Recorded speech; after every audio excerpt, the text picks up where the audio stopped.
Splatoon 2 est enfin sorti, et ce jeu refait totalement mon été. Développé par Nintendo, Splatoon est un jeu de tir à la troisième personne où nous incarnons des Inklings, des sortes d'enfants calamars, habitant à Chromapolis. Le jeu se base sur le principe de peinture où nous devons recouvrir le terrain pour gagner la partie, tuer nos ennemis ou bien recharger. Enfin bref, je vais pas vous apprendre Splatoon. Aujourd'hui, nous allons parler de Splatoon 2 sorti récemment, car j'ai trouvé une petite théorie vraiment sympa sur le net, et que j'avais envie de vous partager, et de vous développer à ma façon. Si vous avez joué à Splatoon premier du nom sur Wii U, vous devez forcément connaître Kipik, un PNJ du jeu qui exerce un commerce autour des vêtements et des coquillages. Eh bien, la théorie tournerait autour de ce personnage. Dans Splatoon 2, vous avez la présence d'un nouveau mode appelé Salmon Run. Le but est simple, vous êtes engagé par Monsieur Ours, une sorte de robot statue en forme d'ours. Vous êtes une équipe de 4 joueurs qui devront éliminer des salmonoïdes et des salmonobos, afin de récupérer des œufs de poissons dorés durant 3 vagues d'assaut. La difficulté varie en fonction du niveau attribué aux joueurs. Mais maintenant, passons au vif du sujet.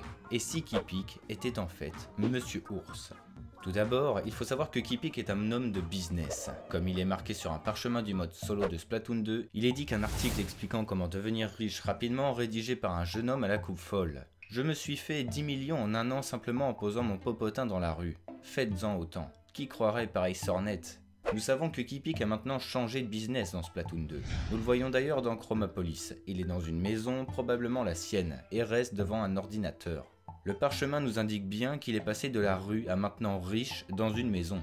Ce serait pourquoi il a changé de business, car c'est maintenant Tipeee qui se charge du commerce de coquillages et de vêtements. Il s'intéresserait maintenant aux œufs dorés, un commerce encore plus bénéfique, et engagerait quotidiennement des Inklings pour l'aider. Il en a les moyens après tout. Monsieur Ours serait une couverture, c'est un nom de code. Nous voyons simplement une sorte de robot statuette d'ours nous parler avec une voix robotique en plus. Kipik contrôlerait cette machine depuis sa maison via son ordinateur et nous donnerait des instructions. Kipik est devenu quelqu'un d'assez puissant dans Splatoon 2 et pourrait se permettre de faire travailler des Inklings pour accroître son business. Enfin, il reste 2 arguments qui font pencher la balance envers cette théorie. Monsieur Ours et Kipik sont les 2 seuls personnages de l'univers Splatoon à nous appeler Petite Tête. Aucun autre nous appelle ainsi, c'est une marque de langage propre à Kipik à la base. Donc une raison de plus de croire qu'il serait Monsieur Ours.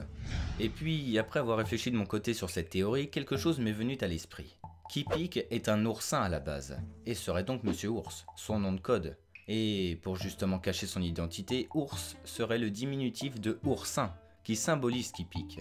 C'est un petit peu tiré par les cheveux, mais ça a tilté dans ma tête. C'est une petite théorie mais qui fonctionne, et c'est un mystère qui me plaît énormément. Je remercie SonicSplay de m'avoir aidé à peaufiner la théorie. N'hésitez pas à me dire ce que vous en pensez dans les commentaires et je remercie ceux qui laisseront un pouce bleu et qui partageront la vidéo. N'hésitez pas à me suivre sur Twitter pour les plus acharnés d'entre vous, c'était Argorok et que le Lionheart soit avec vous. Proud Bravery!